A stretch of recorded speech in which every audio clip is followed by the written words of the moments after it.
para incorporarnos á mobilización de todos os países da Unión Europea e de todas as organizacións do COPA e COLLECA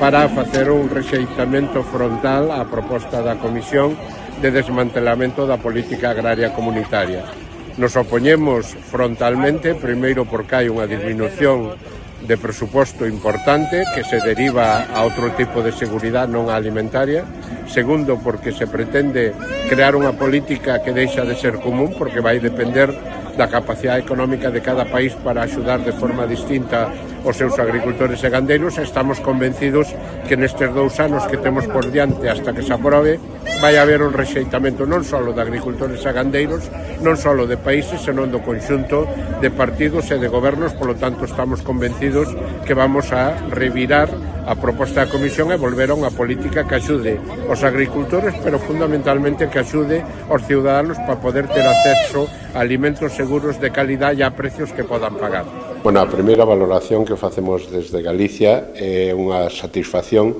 da resposta unitaria que tuvo o campo europeo frente á reforma da PAC, pero sobre todo tamén sobre a clarificación do novo acordo Mercosur. O feito de que non se firmara hasta que haxa unhas cláusulas de salvaguarda claras que eviten un ataque a produtos galegos tan importantes como a avicultura e a carne, supón unha satisfacción porque vai a permitir que se exixa intervención en caso de que caigan os precios, pero sobre todo que se exixa ao resto de países de Mercosur competir en igualdade de condicións que en Europa. Por lo tanto, vemos con satisfacción un primeiro éxito da movilización de onte este aplazamento hasta que queden as reglas claras.